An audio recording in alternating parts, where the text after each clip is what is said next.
Topic and इस पे ये Hi guys, welcome back to the Political Science lecture series on Near Peer, and in this lecture we're going to cover local government system, and the first part of this three-part lecture series on local government is going to cover its significance and the framework of local government system. So we're going to discuss this topic, and इस पे ये past paper में सवाल भी आ चुका है. What is the significance of local government system in a country? Discuss the reasons of repeated failures of the efforts in Pakistan to establish a stable local government. तो पहला part जो है इस सवाल का उसमें एक जनरल डिस्कशन है लोकल गवर्नमेंट सिस्टम की सिग्निफिकेंस के ऊपर, जिसमें हम बेसिकली उसके फ़ायदे जो हैं लोकल गवर्नमेंट के वो डिस्कस करेंगे, और सेकंड पार्ट जो है वो पाकिस्तान स्पेसिफिक है. तो हम काफ़ी डिटेल में डिस्कशन करेंगे लोकल गवर्नमेंट सिस्टम के अंदर, जिसमें ये दोनों एस्पेक्ट्स भी कवर होंगे, और इसके अलावा जो स्ट्रक्चर है लोकल गवर्नमेंट का और हिस्टोरिकली वो स्ट्रक्चर कैसे इवॉल्व हुआ है हम वो भी डिस्कस करेंगे. So in this first part of this lecture we're going to cover the principles that govern local government system, which has two principles: the principle of subsidiarity and principle of electoral legitimacy. The second is administrative decentralization, जो है उसके 5 levels होते हैं. So the lowest is deconcentration, then is delegation, then divestment, then diffusion, and then devolution. And then rationale and advantages. So basically ये जो principles हैं और ये जो rationale and advantages हैं, these essentially cover the significance aspect, कि क्या significance है, उसका क्या फ़ायदे हैं local government system के, और ये basically मज़ीद डिटेल में उसको आप एक्सप्लोर कर रहे हो कि किस किस लेवल पे किस हद तक डिसेंट्रलाइजेशन एंड किस हद तक ऑटोनॉमी दी जाती है लोकल गवर्नमेंट को, और पाकिस्तान का कॉन्स्टिट्यूशनल फ्रेमवर्क क्या है लोकल गवर्नमेंट सिस्टम के ऊपर. So local government is a management model of democratic governance. The concept of local governance has emerged due to the expansion of state functions and duties, and in order to consolidate citizens' rights to and participation in the management of their affairs. This means that citizens conduct their affairs by themselves within a particular local authority.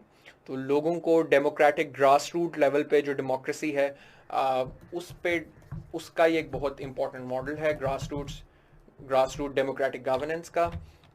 A local government is a form of public administration which, in a majority of contexts, exists as the lowest tier of administration within a given state. तो ये सबसे lowest tier होता है administration का, governance का, and the term is used in contrast with offices at state level, national level पे, which are referred to as the central government, national government or federal government, and provincial or state government.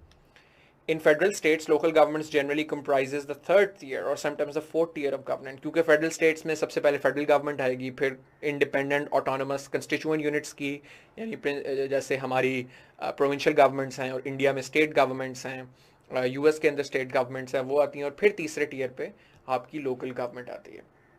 In United States, local government usually occupies the second or third tier of government, often with greater powers than higher levels of administrative divisions.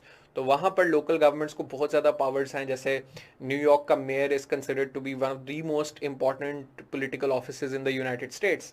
Michael Bloomberg, who was the presidential candidate in the 2020 electoral cycle, was also used to be the mayor of New York City. So that's how important it is.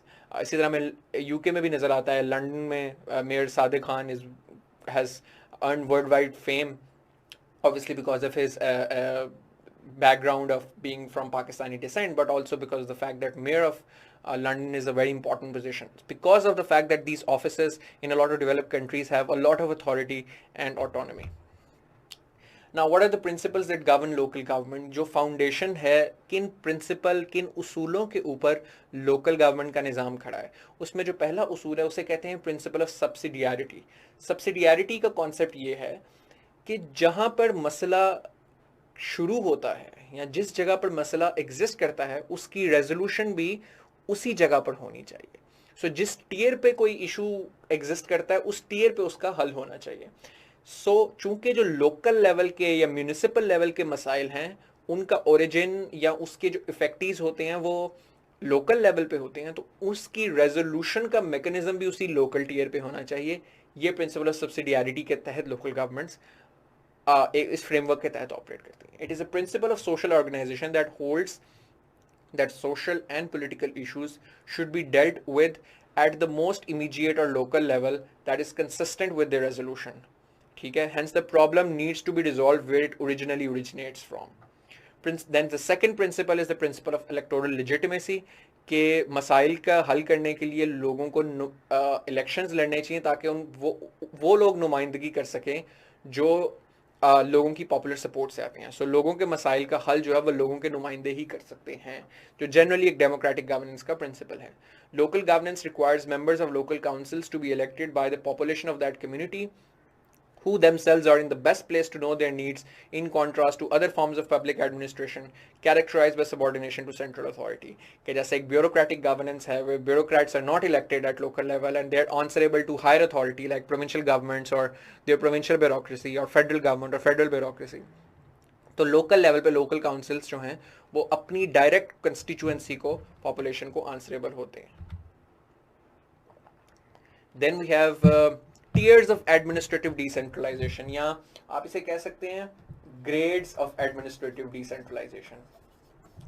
So इससे मुराद ये है कि जो हम सबसे पहला इसमें cover करेंगे deconcentration, उसमें सबसे कम ऑटोनॉमी दी जाती है लोकल लेवल पे। सो ये ग्रेड्स हैं कि किस हद तक ऑटोनॉमी आप देते हो लोकल गवर्नमेंट्स को। सो deconcentration which is considered to be the weakest form of decentralization, यानी पावर की डिसेंट्रलाइजेशन में सबसे कम फॉर्म है, ये लोएस्ट फॉर्म है, and is use most frequently in unitary states for obvious reason, because unitary states generally concentrate करती हैं पावर एट द सेंटर और नीचे पावर कम देती हैं। तो ऐसी यूनिटरी रियासतों के अंदर अमूमी तौर पर जब लोकल गवर्नमेंट्स बनती हैं तो वहाँ पे डीकॉन्सेंट्रेशन का मॉडल यूज़ किया जाता है, जिसमें सबसे कम ऑटोनॉमी, कंसिडरेबली लो ऑटोनॉमी दी जाती है और पावर्स दी जाती हैं लोकल काउंसिल्स को। It redistributes decision-making authority and financial and management responsibilities among different levels of central government. It mainly, क्योंकि unitary system की यहाँ पर basically बात हो रही है कि unitary systems के अंदर ज़्यादातर central government के पास होती है. It can merely shift responsibilities from central government officials in the capital city to those working in provinces and local districts. The central government only transfers some of its responsibilities to lowest units within its jurisdiction. तो deconcentration के model के अंदर जो ज़्यादातर unitary states में practice होता है, बस सेंट्रल गवर्नमेंट अपनी चंद कुछ रिस्पॉन्सिबिलिटीज़ और ऑटोनॉमी जो हैं वो लोकल यूनिट्स को देती हैं अपनी जुरिस्डिक्शन के अंदर। द सेकेंड, यानी कि डीकॉन्सेंट्रेशन से थोड़ा सा ज़्यादा ऑटोनॉमी वाला मॉडल है डेलीगेशन का। It is a more extensive form of that decentralization. Through delegation central and subsequently provincial governments transfer responsibility for decision making and administration of public functions to semi-autonomous local governments, not wholly controlled by the provincial government in federation and central government in unitary states, but ultimately accountable to it. इस model के अंदर थोड़ी सी ज़्यादा decision making power local councils को दी जाती है, लेकिन ultimately वो कंप्लीटली ऑटोनमस नहीं होती, सेमी ऑटोनमस होती हैं, because they are still accountable to the provincial governments in federations and central governments in unitary states. तो कंट्रोल उनको नहीं कर रहे होते लेकिन अकाउंटेबल होते हैं उसके अंदर। आप पाकिस्तान कैन बी कंसिडर्ड मोर और लेस, इसके अंदर आप लिख भी सकते हैं, अ मॉडल जो कि डेलीगेशन के प्रिंसिपल पे चल रहा है, कि जहाँ पर लोकल काउंसिल्स एग्जिस्ट करती हैं, जब लोकल गवर्नमेंट्स आती हैं, उनके इलेक्शंस होते हैं और वो उनको फंड्स भी दिए जाते हैं, उनको बजट्स भी दिए जाते हैं, बट अल्टीमेटली वो अकाउंटेबल एक टेक्निकली उनको हो जाती हैं, बल्कि हमारे यहाँ तो टेक्निकली कंट्रोल भी बहुत ज़्यादा होता है। तो we are somewhere between deconcentration and delegation. Sometimes it can be characterize as a deconcentration model and sometimes delegation, क्योंकि हम आगे देखेंगे और जब हम मसले आइडेंटिफाई करेंगे लोकल गवर्नमेंट्स के क्या इशूज़ हैं पाकिस्तान में कि वो फेल होती हैं, उसमें मैं आपको बड़ी डिटेल में बताऊँगा कि किस तरीके से कंट्रोल किया जाता है लोकल गवर्नमेंट्स को from provincial levels. Third is the model of divestment. Divestment के अंदर जो इससे ज़्यादा ऑटोनॉमी देता है, it entails disposing of some functions of the provincial government in federation and central government unitary states such as outsourcing solid waste management. यानी कुछ functions जो है वो प्रोविंशियल गवर्नमेंट मुकम्मल तौर पर या सेंट्रल गवर्नमेंट मुकम्मल तौर पर कुछ फंक्शंस दे देती है लोकल काउंसिल्स को, जैसे कि सॉलिड वेस्ट मैनेजमेंट का फंक्शन कि ये प्रोविंशियल गवर्नमेंट ही डील करेगी, हर म्यूनिसिपैलिटी खुद डील करेगी। This is just an example, alright. इससे ज़्यादा ऑटोनॉमी वाला मॉडल है डिफ्यूजन। डिफ्यूजन के अंदर पावर एट द सेंटर और province is diffused more broadly between different government agencies at all levels. तो इसमें बेसिकली जिस तरह फेडरेशन के मॉडल में कॉन्स्टिट्यूशनली डिलिनेट कर दिया जाता है कि ये सेंट्रल गवर्नमेंट्स की पावर है और ये प्रोविंशियल गवर्नमेंट्स की पावर्स और रिस्पॉन्सिबिलिटीज हैं, क्या कहते हैं, डिस्ट्रीब्यूशन ऑफ रिस्पॉन्सिबिलिटीज और पावर्स आ जाती है फेडरल गवर्नमेंट और प्रोविंशियल गवर्नमेंट के दरमियान फेडरेशंस के अंदर। उसी तरह डिफ्यूजन के मॉडल में प्रोविंशियल गवर्नमेंट्स और जो लोकल गवर्नमेंट्स हैं उनके दरमियान डिस्ट्रीब्यूशन ऑफ रिस्पॉन्सिबिलिटीज कर दी जाती है। तो लोकल गवर्नमेंट्स को एक लीगली तौर पर, स्टैट्यूटोरी तौर पर ऑटोनॉमी और रिस्पॉन्सिबिलिटी डिवाइड हो जाती है, डिस्ट्रीब्यूट हो जाती है। और सबसे ज्यादा जो मॉडल है जिसमें सबसे ज्यादा पावर मिलती है लोकल गवर्नमेंट को, वो वाली डिसेंट्रलाइजेशन जो हाईएस्ट ग्रेड पे ऑपरेट करती है, वो है डेवोल्यूशन का model. In devolutions governments devolve functions, they transfer authority for decision making, they transfer financial autonomy and management powers to quasi autonomous units of local government। तो यानी financially भी वो independent होंगी, डिसीजन मेकिंग भी उनकी independent होगी और management of those functions भी इंडिपेंडेंट होंगी। तो वो बहुत ज़्यादा ऑटोनॉमी पे ऑपरेट करती हैं। Devolution usually transfers responsibilities for services to municipalities that elect their own mayors and councils, raise their own revenues. This is very important that they have the ability to raise their own revenues through के अपने local taxes लगा सकते हैं। तो municipalities अपनी jurisdictions में property taxes लगा सकती हैं, टोल टैक्सेस लगा सकते हैं, कंजेशन टैक्सेस लगा सकती हैं, बिल्डिंग के ऊपर रेगुलेशंस और टैक्सेस लगा सकती हैं, जोनिंग लॉज पे उनका कंट्रोल होगा। ठीक है, तो बेसिकली फाइनेंशियली ऑटोनमस होना भी बहुत जरूरी है। और ओन सोर्स रेवेन्यू अगर लोकल गवर्नमेंट्स का एग्जिस्ट करता है तो ही वो सबसे ज्यादा उनके पास ऑटोनॉमी होगी।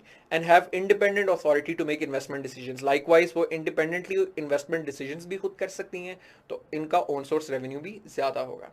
In a devolved system, local governments have clear and legally recognized geographical boundaries over which they exercise authority and within which they perform public functions. It is this type of administrative decentralization that underlies most political decentralization. तो जब हम decentralisation की बात करते हैं, local governments की बात करते हैं, तो generally we are aiming and aspiring towards this model of system कि जेन्युइन डेवोल्यूशन जहां पर हो। न्यूयॉर्क सिटी की जो लोकल गवर्नमेंट का सिस्टम है, जो उसका मेयर का निज़ाम है, या जो लंदन का है, उसमें जनरली ये डेवोल्यूशन का मॉडल फॉलो होता है। हम अभी बहुत पीछे हैं। हम जब लोकल गवर्नमेंट सिस्टम की बात करते हैं तो हमारी जो एस्पिरेशन है वो इस लेवल तक पहुंचने की है, मगर हम अभी तक डीकॉन्सेंट्रेशन से तकरीबन आगे नहीं बढ़े। अब आ गया, जब हम ये सिग्निफिकेंस डिस्कस कर रहे हैं तो उसमें वो पहले दो प्रिंसिपल्स आ गए जो हमने डिस्कस किए, और उसके बाद उसमें ये वाली चीज़ें आ गई कि क्या सिग्निफिकेंस है, इसके क्या फ़ायदे होते हैं लोकल गवर्नमेंट के।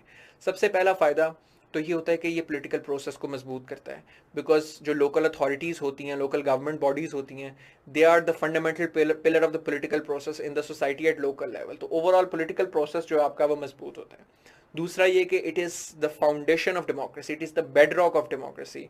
It is that foundation upon which the whole edifice of democracy ultimately thrives, because local government is a system based on the involvement of the largest number of citizens in solving the problem faced by citizens, thus applying democracy at the lowest level.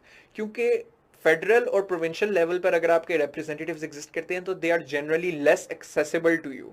ठीक है, they are also less participation from citizens at provincial levels या at federal level.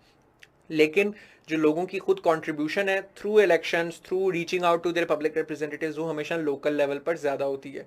ठीक है, तो ये इसलिए एक bedrock of democracy consider होता है। It makes the government more responsive to citizens. दूसरी बात एक बड़ी अहम है कि लोकल लोग जो हैं, local citizens are most understanding of their needs and priorities. आपको अपने म्यूनिसिपैलिटी के, अपने नेबरहुड के, अपने कम्युनिटी के मसाइल का खुद सबसे ज़्यादा बेहतर अंदाज़ा होता है, ना कि वो उन लोगों को जो फेडरल गवर्नमेंट में या प्रोविंशियल गवर्नमेंट में बैठे हैं। This obligates the local councils to constantly feel their priorities, problems, needs and desires.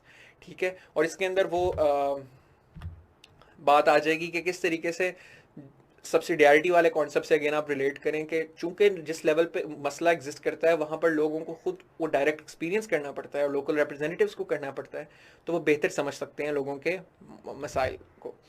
Greater accountability, it is easier for citizens to approach and confront their local representatives that are present within their vicinities rather than politicians who are distant from them due to their work at provincial and federal legislatures। तो आपको accessibility जो है वो मिलती है अपने representatives की local level पे। Then it is a breeding ground for political leaders.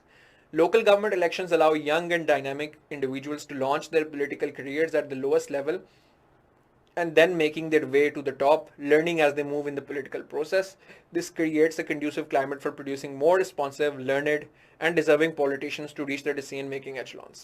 तो आपको एक लोअर लेवल पे, छोटे लेवल पे मसाइल हल करते करते आप पॉलिटिकल लैडर पे ऊपर चल सकते हैं। और हमें बहुत ज़्यादा जो डेवलप ममालिक हैं उनमें ये प्रैक्टिस नज़र आती है. Even in China we see that the top leaders basically have to start from grass roots, और वो वहाँ से काम करते हैं, वहाँ डिलीवर करते हैं, then they rise to party ranks, internal party elections के ज़रिए, फिर वो आहिस्ता आहिस्ता टॉप पे आते हैं. फिर आप लोकल लेवल पे गलती करते हो, उससे सीखते हो, उसका नुकसान कम होता है. लेकिन आप डायरेक्टली अगर ऊपर से लॉन्च हो रहे हो प्रोविंशियल लेवल पर या फेडरल लेवल पर, तो उधर आपको गलती करने का नुकसान लोगों को ज़्यादा उठाना पड़ता है, क्योंकि आपकी जुरिस्डिक्शन ज़्यादा ब्रॉड हो जाती है. So that's the advantage of local government और लोकल गवर्नमेंट से पॉलिटिकल करियर लॉन्च करने का. इसमें एक बड़ी इंटरेस्टिंग चीज़ ये ऐड कर सकते हैं आप कि 21st सेंचुरी जो गवर्नेंस चैलेंजेस हैं उनको एड्रेस करने के लिए लोकल गवर्नमेंट्स बहुत ज़रूरी हैं. उसकी वजह क्या है कि ये जो मॉडल था कि प्रोविंशियल लेवल से कंट्रोल किया जाए और फेडरल गवर्नमेंट लेवल पे सारी डिसीजन मेकिंग की जाए, ये this is so 20th century. 21वीं सदी के बहुत डिफरेंट मसाइल हैं और बड़ी तेज़ी से बढ़े हैं. जैसे कि पॉपुलेशन ग्रोथ बहुत रैपिडली इंक्रीज़ कर रही है, ख़ास तौर पर डेवलपिंग कंट्रीज़ में, ख़ास तौर पर इन countries like Pakistan. Pakistan specific बात की जाए तो Pakistan has the highest urbanization rate in South Asia. ठीक है. और इसके साथ साथ इंफ्रास्ट्रक्चर डेफिसिट है, यानी जितना इंफ्रास्ट्रक्चर रिक्वायर्ड है उस तरह का इंफ्रास्ट्रक्चर नहीं है, सोशल सर्विसेज अच्छी नहीं है, म्यूनिसिपल सर्विसेज नहीं है, बहुत कंपीटिंग इंटरेस्ट ग्रुप्स एग्जिस्ट करते हैं लोकल लेवल पे. तो इतने 21वीं सदी के मसाइल के हल के लिए हम 19वीं और 20वीं सदी का जो ब्यूरोक्रेटिक निज़ाम है या 19वीं और 20वीं सदी का जो डेमोक्रेटिक निज़ाम है उसको यूज़ करके 21वीं सदी के मसाइल को हल नहीं कर सकते, क्योंकि आपका जो ब्यूरोक्रेटिक निज़ाम है that was design through colonial times to cater to more rural population, land revenue collection, land management. आपका इवन पुलिसिंग का जो स्ट्रक्चर है वो थाना बेस्ड जो कल्चर है कि पुलिस स्टेशन ओरिएंटेड पुलिसिंग करना, वो भी एक कॉलोनियल टाइम्स में जुरिस्डिक्शन डिवाइड करने के एतबार से था. सिटी लेवल पुलिसिंग और सिटी लेवल एडमिनिस्ट्रेशन जिस तरह दुनिया में की जाती है वो हमारे यहाँ नहीं पाई जाती, और वो ये इसीलिए there is a deficit between that our country is confronted with challenges that are 21st century, but we are dealing them with tools and governance structure of 20th century. और इसीलिए 21वीं सदी का मॉडल ये है कि लोकल लेवल पे decentralisation करके लोगों को मौका दिया जाए कि वो खुद अकाउंटेबल इलेक्ट करें लोगों को, और जो लोग अपने मसाइल को सबसे बेहतर समझते हैं वही उसका हल भी करें. अगर हम पाकिस्तान का कॉन्स्टिट्यूशनल फ्रेमवर्क के कॉन्टेक्स्ट में लोकल गवर्नमेंट की बात करें तो आर्टिकल 32 जो है प्रिंसिपल्स ऑफ स्टेट पॉलिसी के अंदर आता है. ये it talks about the promotion of local government institutions. Article 140A जो है, जो 18th अमेंडमेंट के बाद ऐड किया गया था, उसमें ये कहा था कि एस्टैब्लिशमेंट जो होगी लोकल गवर्नमेंट की वो प्रोविंसेस करेंगे. ये आर्टिकल 32 है. promotion of local government institutions. The state shall encourage local government institutions composed of elected representatives of the areas concerned, and in such institutions special representation will be given to peasants, workers and women. तो ये principles of state policy के अंदर जो article 32 है उसके अंदर बात की गई कि हमें एस्पायर करना है to have greater local government institutions, and those local government institutions should have special representation of women, workers and peasants. Their article 140 states, 140A, that each province shall by law establish a local government system and devolve political, administrative and financial responsibility and authority to the elected representatives of the local governments, and elections to the local government shall be held by the Election Commission of Pakistan. तो constitutionally provinces की ये जिम्मेदारी है कि हर province अपना अपना local government का जो है वो लॉ बनाएगा और उस हिसाब से अपनी पावर्स वहाँ पर डिवॉल्व करेगा. ये 18th अमेंडमेंट में एक कमिटमेंट की गई थी और वो कॉन्स्टिट्यूशनली कोडिफाई हो गई है हमारे लॉ के अंदर. इसी तरह कॉन्स्टिट्यूशन के बाद जो पार्लियामेंट के एक्ट्स होते हैं उनकी अहमियत होती है. तो section 4 of election, Pakistan election act 2017 demand the holding of elections within 120 days after the expiry of tenure of local government in a province. के 4 महीनों के अंदर अंदर लोकल गवर्नमेंट्स के टेन्योर जब मुकम्मल हो तो उसके 4 महीनों के अंदर अंदर उनके नए इलेक्शंस किए जाएं. अब ये एक बहुत बड़ा गैप है पॉलिसी और प्रैक्टिस के अंदर, कि पॉलिसी ये कहती है कि 4 महीने के अंदर इलेक्शंस करवाए जाएं, मगर पंजाब में 1.5 साल हो गया इलेक्शंस नहीं हुए, KPK में कितने साल, 1 साल से ऊपर हो गया आई थिंक, इलेक्शंस नहीं हुए. तो ये गैप एग्जिस्ट करता है. पाकिस्तान में इस वक्त as of yet on 19 September 2020 there is no local government in any province in Pakistan. The last one was in Sindh, but वो अक्टूबर के एंड पे local governments का tenure मुकम्मल हो गया, and currently there is no functional local governments in any province in the country. Article 10 of the Charter of Democracy, signed by former Prime Ministers Benazir Bhutto and Nawaz Sharif in London 2006, calls for a strong local government system under Article 140A.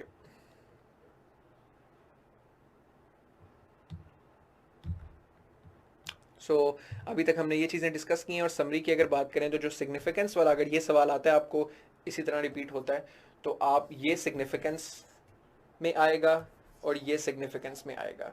आप अगर ये सवाल आए तो इसमें इस चीज़ को बेशक शुरू में ले जाएं और ब्रीफली एक्सप्लेन कर दें, और फिर आप सिग्निफिकेंस एक्सप्लेन करें, और फिर जब हम ये रीजंस ऑफ रिपीटेड फेलियर करेंगे तब आप वो वाली चीज़ें उसमें ऐड कर दें. उसमें आप ये भी बता सकते हैं कि पाकिस्तान कैसे भी सिर्फ डीकॉन्सेंट्रेशन या डेलीगेशन तक महदूद रहा है सिस्टम इन पाकिस्तान.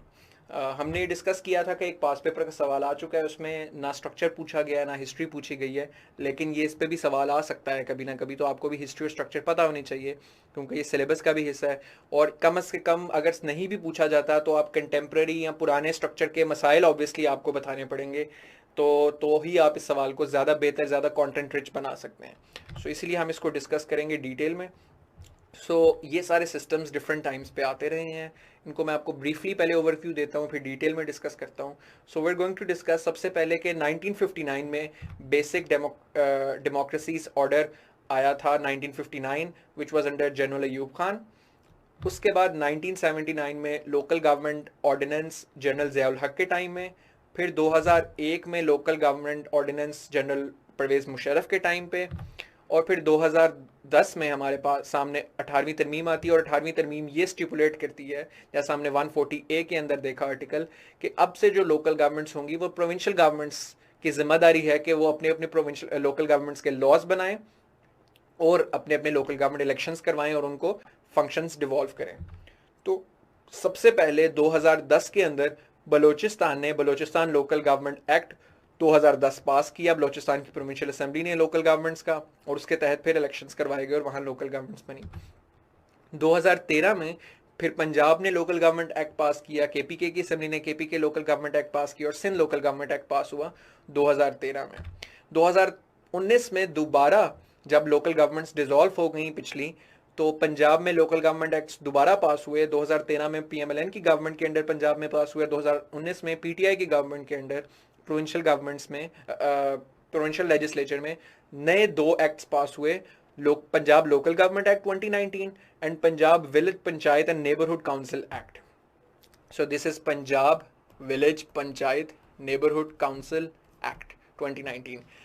इसके तहत अभी तक इलेक्शंस नहीं हुए, तो ये सिस्टम जो नए लोकल गवर्नमेंट ने चेंजेस किए हैं 2019 में, उससे जो वो भी ऑपरेशनली हमें नज़र नहीं आए, और उसमें ऑपरेशनल हमें अभी चीज़ें होती हुई नहीं, शायद नज़र भी ना आए, क्योंकि उसमें काफ़ी ज़्यादा आइडियलिस्ट चीज़ें हैं, कुछ बहुत ज़्यादा कंपीटिंग इंटरेस्ट्स हैं कि शायद वो प्रैक्टिकली पॉसिबल भी ना हो, but that remains to be seen. But as of yet चूंकि पंजाब में इलेक्शंस नहीं हुए इसके तहत अभी तक रूल्स फ्रेम नहीं हुए, it has been months since the act has been passed, तो it remains to be seen that whether it gets implemented in letter and spirit in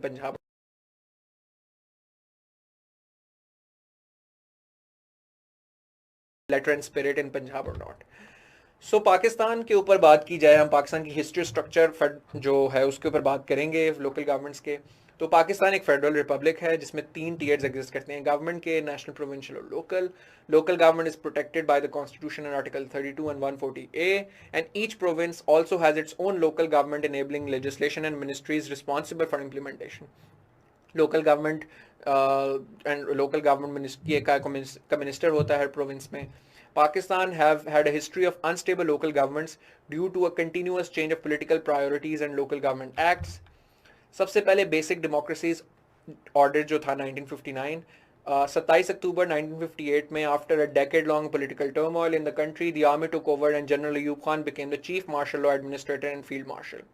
On the first anniversary of his government on 27th October 1959, General Ayub Khan addressed the nation and announced the introduction of a new system of government or basic democracy system to bring democracy to the doorsteps of the people and to have quote unquote direct participation of the people, managing their affairs through representative bodies not far from their own villages and mohallas. Under the presidential ordinance, a four-tier hierarchical system of local government system was introduced, namely सबसे lower tier पे union councils थी, union council के ऊपर तहसील level पे तहसील councils थी, तहसील council के ऊपर district council थी और डिस्ट्रिक्ट के ऊपर डिविजनल काउंसिल थी. तो बेसिक डेमोक्रेसीज ऑर्डर के तहत ये स्ट्रक्चर बनता है आपका. सबसे नीचे यूनियन काउंसिल थी and every union council used to comprise of 10 to 15 wards. So basically एक यूनियन काउंसिल में 5 से 8 विलेजेस आते थे of about 8,000 to 5,000 population each. So 8,000 to 15,000 population each used to comprise. They used to elect a chairman of the union council, one councillor from each ward, basically, और उस councillor को basic democrat कहा जाता था. Each democrat, basic democrat elected by 1,000 to 1,500. 5 to 8 villages जिनकी total population तकरीबन 8,000 से 15,000 बनती थी. तो अगर आप individual level पे जाएं या वार्ड लेवल पर जाएं तो 1,000 से 1,500 लोग एक बेसिक डेमोक्रेट को या एक काउंसलर को यूनियन काउंसिल के अंदर इलेक्ट करते थे. तो बेसिकली सबसे लोअर टियर पे यूनियन काउंसिल आ गया. यूनियन काउंसिल के अंदर जो एक काउंसलर होगा वो 1,000 से 1,500 लोगों से वोट लेकर आया होगा और उसके अंदर यूनियन काउंसिल के अंदर 5 से 8 विलेजेस के लोग काउंसलर्स शामिल होते थे. यूनियन काउंसिल के ऊपर we had tehsil council. Tehsil council के मेंबर्स यूनियन काउंसिल के फिर जितने चेयरमैन होते थे जो उनके अंदर से इलेक्ट होते थे. सो जितने काउंसलर थे यूनियन काउंसिल के they used to elect a chairman from amongst themselves. तो जितने यूनियन काउंसिल्स एक तहसील के नीचे आती थी उनके सारे चेयरमैन तहसील काउंसिल के मेंबर हो जाते थे. और जो तहसील में डिपार्टमेंट्स होते हैं, nation building departments, solid waste management के, म्यूनिसिपल सर्विसेज के, CNW के, कंस्ट्रक्शन के, डिफरेंट डिपार्टमेंट्स जो लोकल लेवल पे ऑपरेट करते हैं उनके जितने हेड्स हैं वो इसके मेंबर होते थे. And this used to be headed by assistant commissioner. फिर डिस्ट्रिक्ट लेवल पे जितने तहसील काउंसिल के चेयरमैन हुआ करते थे, तो तहसील काउंसिल में एक तो सारे चेयरमैन होते थे यूसीज के और उनके बीच में से फिर एक चेयरमैन बनता था तहसील काउंसिल का. वो सारे चेयरमैन जो तहसील लेवल पर फिर होते थे वो डिस्ट्रिक्ट काउंसिल के मेंबर बन जाते थे और जो डिस्ट्रिक्ट लेवल पर डिपार्टमेंट्स के जो हेड्स होते थे वो उसके मेंबर होते थे. And this was headed bye deputy commissioner. और फिर डिविजनल काउंसिल होती थी डिविजनल लेवल पर. उसमें डिविजनल काउंसिल में ये था कि जितने डेप्यूटी कमिश्नर्स थे डिस्ट्रिक्ट्स के वो उसके मेंबर्स होते थे और डिस्ट्रिक्ट काउंसिल्स के जितने वाइस चेयरमैन होते थे वो उसके मेंबर बन जाते थे और जो ऑफिसर्स होते थे डिविजनल लेवल पर वो. And it was headed by commissioner. And you can see कि इस पूरे स्ट्रक्चर के अंदर जो डायरेक्टली इलेक्टेड लोकल गवर्नमेंट है वो सिर्फ यूनियन काउंसिल लेवल पर है, क्योंकि आप सिर्फ यूनियन काउंसिल लेवल पर डायरेक्टली इलेक्ट कर रहे थे लोगों को वार्ड्स से. एक ईच बेसिक डेमोक्रेट बेसिकली जहां से वोट हो रहा था. उसके बाद उनके यूनियन काउंसिल के अंदर से जो चेयरमैन होते थे सारे, वो सारे चेयरमैन तहसील काउंसिल के मेंबर बनते थे. वो तहसील काउंसिल के अंदर जितने यूनियन काउंसिल के चेयरमैन थे वो आपस में से फिर तहसील काउंसिल का चेयरमैन इलेक्ट करते थे और एक वाइस चेयरमैन इलेक्ट करते थे. चेयरमैन उसके सारे तहसील काउंसिल के डिस्ट्रिक्ट काउंसिल में चले जाते थे और वाइस चेयरमैन सारे डिविजनल काउंसिल में. सो बेसिकली यूनियन काउंसिल वो टियर था जो बेसिकली इलेक्टेड टियर था. फिर हमारे सामने लोकल गवर्नमेंट ऑर्डिनेंस आता है 1979 का अंडर जनरल ज़ियाउल हक. उसमें रूरल अर्बन डिवाइड क्रिएट की गई. रूरल एरियाज़ के अंदर नीचे लेवल पर यूनियन काउंसिल थी और यूनियन काउंसिल के ऊपर ज़िला काउंसिल थी, डिस्ट्रिक्ट काउंसिल थी. और अर्बन एरियाज़ को 4 हिस्सों में डिवाइड किया गया बेस्ड ऑन देयर पॉपुलेशन. के जो ज़्यादा पॉपुलेशन और अर्बन एरियाज़ थे वो मेट्रोपॉलिटन कॉरपोरेशन क्रिएट की गई, जैसे लाहौर, सरगोदा, गुजरांवाला, इस तरह के एरियाज़ में, मुल्तान. फिर म्यूनिसिपल कॉरपोरेशन जिनकी आबादी जो है वो मेट्रोपॉलिटन कॉरपोरेशन से कम लेकिन म्यूनिसिपल कमेटी से ज़्यादा. फिर उसके बाद म्यूनिसिपल कमेटीज़ और फिर टाउन कमेटीज़.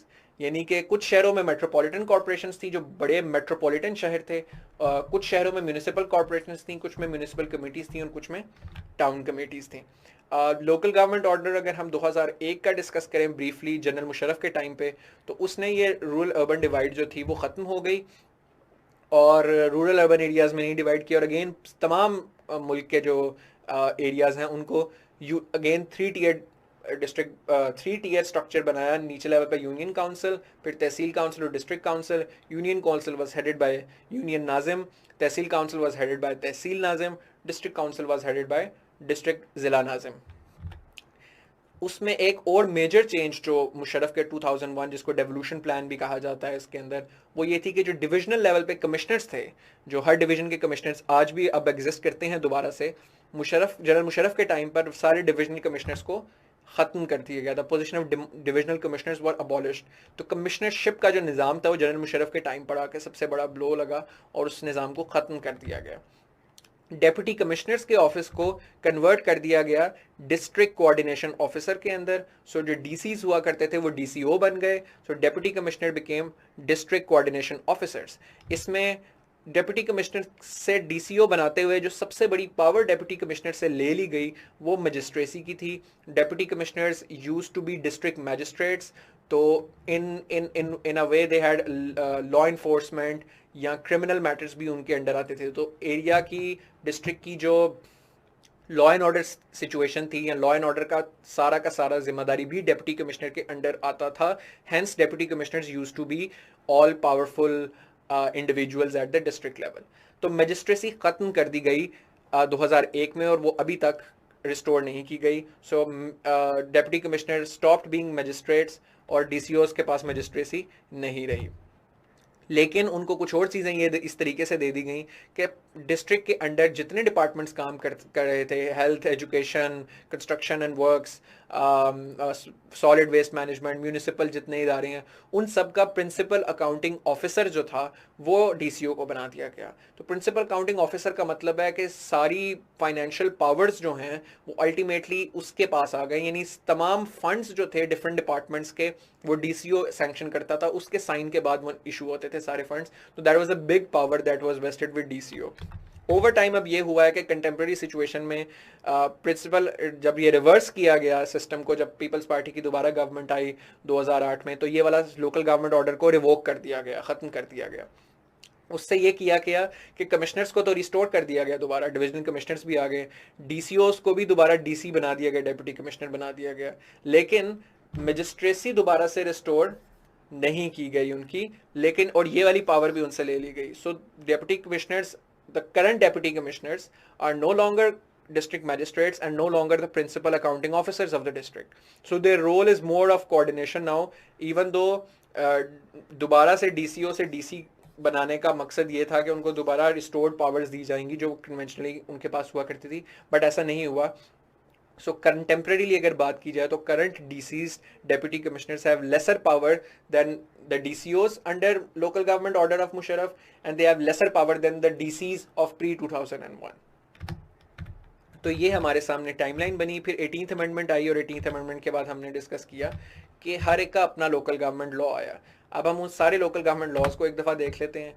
केपीके का लोकल गवर्नमेंट लॉ हमने देखा 2013 में आया। उनका स्ट्रक्चर ये है कि कंटेम्प्रेरीली जो अभी ऑपरेशनल है केपीके में, इवन तो लोकल गवर्नमेंट्स अभी नहीं है, इलेक्शंस उनके नहीं हुए, लेकिन जो स्ट्रक्चर है उसका वो ये रहा है, और अगर दोबारा इलेक्शंस होते हैं इस पर तो ये स्ट्रक्चर होगा कि रूरल अर्बन डिवाइड एग्जिस्ट करती है, और रूरल एरियाज़ के अंदर सबसे नीचे विलेज एंड नेबरहुड काउंसिल्स हैं। विलेज और नेबरहुड काउंसिल्स अपना एक चेयरमैन मुंतखब करती हैं, उनके ऊपर तहसील काउंसिल है, और तहसील काउंसिल के अंदर जितने चेयरमैन हैं इसके विलेज और नेबरहुड काउंसिल के, वो सारे तहसील काउंसिल के मेंबर्स हैं। बेसिकली ये डायरेक्टली इलेक्टेड टीयर है, ये टीयर इनडायरेक्टली इलेक्टेड है, और तहसील लोकल काउंसिल के ऊपर तहसील लोकल गवर्नमेंट एग्जिस्ट करती है। तहसील लोकल गवर्नमेंट और तहसील लोकल काउंसिल ऑलमोस्ट एक टीयर ही है। ये बेसिकली ये है कि जो चेयरमैन और चेयरमैन की कैबिनेट है, यानी तहसील लोकल काउंसिल के अंदर से जो अपना एक चेयरमैन होगा वो, और उसकी जो कैबिनेट है उसको तहसील लोकल गवर्नमेंट कहा गया है इस एक्ट के अंदर। तो ये तकरीबन एक ही टीयर आपका बन जाता है। फिर हम अगर बात करें रूरल एरियाज में, तो ये डिवाइड इस तरीके से कि तमाम अर्बन एरियाज में नहीं है केपी के, लेकिन जो डिविजनल हेडक्वार्टर्स हैं, जैसे पेशावर डिवीजन का हेडक्वार्टर है, तो जो उस तरह वो शहर हैं जो डिविजनल हेडक्वार्टर्स हैं, उनके अंदर ये किया गया है कि थोड़ा सा नाम चेंज है। लोकल लेवल पे विलेज एंड नेबरहुड काउंसिल ही है जो डायरेक्टली इलेक्टेड होती है, डायरेक्टली इलेक्ट होकर अपने चेयरमैन उनके अंदर से मुंतखब होता है। फिर डिफरेंट विलेज या नेबरहुड काउंसिल्स के जितने चेयरमैन हैं वो सारे सिटी लोकल काउंसिल के मेंबर होते हैं, और वो उनके अंदर से फिर एक हर सिटी लोकल काउंसिल का एक मेयर इलेक्ट होता है, और ये एक ही टीयर आपका उस तरीके से बन जाता है। पंजाब में लोकल गवर्नमेंट एक्ट 2013 था, 2013-2019 में चेंज हो गया, तो मैं अब 2019 वाले एक्ट पे फोकस करूंगा।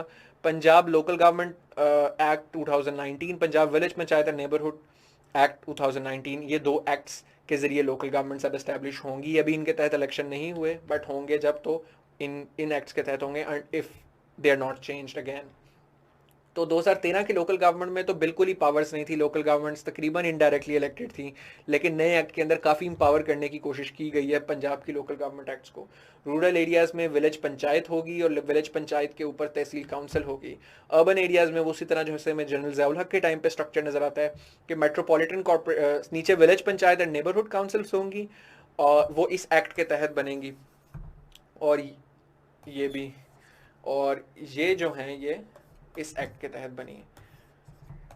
तो इसमें ये आइडिया है कि सब नो मेट्रोपॉलिटन कॉरपोरेशंस हैं बेसिकली, जो नो डिविजन्स के हेडक्वार्टर्स हैं पंजाब में, वो सारे मेट्रोपॉलिटन कॉरपोरेशन होंगे। फिर उनके अलावा जो दूसरे शहर हैं, दूसरे अर्बन एरियाज़ हैं जिनकी पॉपुलेशन 2.5 लाख से ज़्यादा है, वो म्यूनिसिपल कॉरपोरेशंस होंगी। वो एरियाज़ जिनकी 2.5 लाख से आबादी कम है, उधर म्यूनिसिपल कमेटीज़ बनेंगी, और उससे भी कम आबादी है लेकिन हैं अर्बन एरियाज़, वहाँ टाउन कमेटीज़ एग्जिस्ट करेंगी। तो ये करंट स्ट्रक्चर है लोकल गवर्नमेंट्स का पंजाब के अंदर। अगर हम सिंध लोकल गवर्नमेंट की बात करें तो वहाँ पर रूरल अर्बन डिवाइड एग्जिस्ट करती है अगेन, और वहाँ पर यूनियन काउंसिल्स हैं, यूनियन काउंसिल के ऊपर डिस्ट्रिक्ट काउंसिल्स हैं, और ये दोनों डायरेक्टली इलेक्टेड हैं।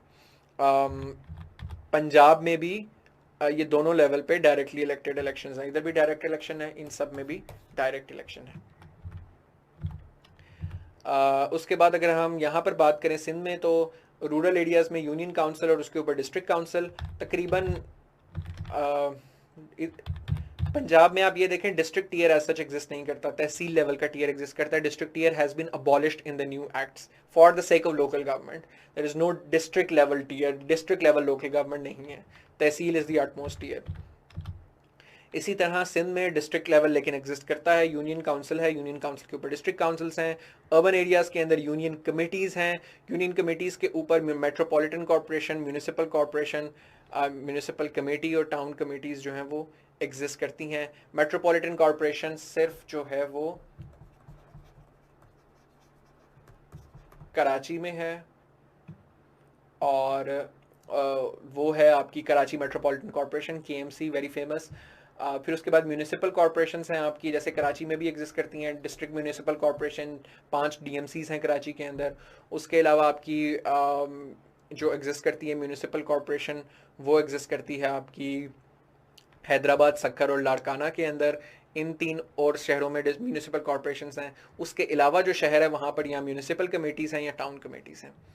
तो ये हैदराबाद, सक्खर और लाड़काना में। अब हम बलूचिस्तान के लोकल गवर्नमेंट एक्ट की बात करें जो कि सबसे पुराना है, 18th अमेंडमेंट के बाद 2010 में आया था। इसमें भी रूरल अर्बन डिवाइड है। रूरल एरियाज़ में यूनियन काउंसिल और डिस्ट्रिक्ट काउंसिल्स हैं, और अर्बन एरियाज़ में आप बस अगर सिंध से कंपेयर करें तो टाउन कमेटी वाला टीयर नहीं है, बाकी सब सेम है। मेट्रोपॉलिटन कॉरपोरेशन जो कि अगेन हेडक्वार्टर्स में होगा कोयटा वगैरह में, फिर म्यूनिसिपल कॉरपोरेशन, फिर म्यूनिसिपल कमेटी, और ये सारे डायरेक्टली इलेक्टेड हैं। बस बलूचिस्तान में ये कि इलेक्शंस जो है वो नॉन पार्टी बेसिस पे होते हैं। तो टेक्निकली पाकिस्तान में फिर 3 टीयर स्ट्रक्चर ऑफ गवर्नमेंट है, फेडरल गवर्नमेंट, प्रोविंशियल गवर्नमेंट, और ये मैंने डॉटेड लाइन इसीलिए बनाई है कि ये ऑटोनमसली ऑपरेट कर रहे हैं। तो provincial government is not answerable to federal government को, क्योंकि हम एक फेडरेशन है, लेकिन local governments are answerable to provincial government. इस तरीके से हमारे निज़ाम में चल रहा है। कॉम्पोजिशन क्या होती है लोकल गवर्नमेंट की जनरली, या तो उसमें चेयरमैन होता है या मेयर होता है। मतलब ये मैंने सबको एक जनरली अगर कंपाउंड करूं तो एक चेयरमैन और एक मेयर होगा जो कि हेड करेगा। कुछ उसके जनरल मेंबर्स होंगे जो कि इलेक्ट होके आएंगे, इलेक्शन से आएंगे।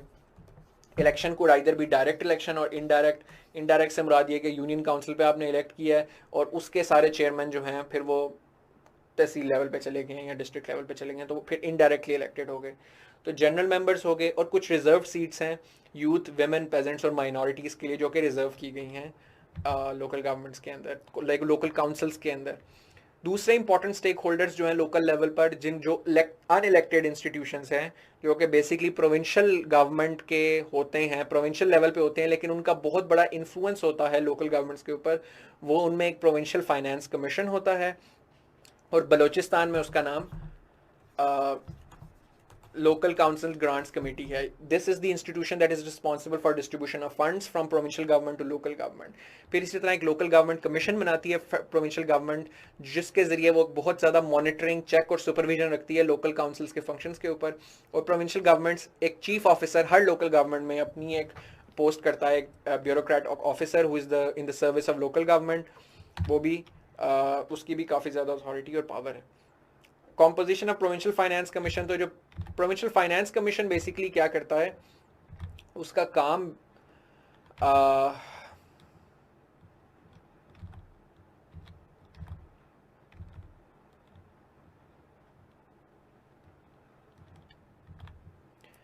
उसका काम बेसिकली ये होता है कि जिस तरीके से एनएफसी जो है, national finance commission, federal government से पैसे डिस्बर्स करता है प्रोविंशियल गवर्नमेंट्स को, जो कि हमने 18th अमेंडमेंट में बड़ी डिटेल में पढ़ा है, बिल्कुल उसी तरह जिस तरह नेशनल फाइनेंस कमीशन का एक फार्मूला बनता है, उस फार्मूले के तहत on population, inverse population density और एक डिज़ाइन फार्मूले के तहत फेडरल गवर्नमेंट से प्रोविंशियल गवर्नमेंट्स को फंड्स डिस्ट्रीब्यूट किए जाते हैं. उसी तरह प्रोविंशियल फाइनेंस कमीशन के जरिए प्रोविंशियल गवर्नमेंट जो है वो फंड्स आगे से प्रोविंशियल लोकल गवर्नमेंट्स को डिस्ट्रीब्यूट करने का फार्मूला डिटरमिन करता है.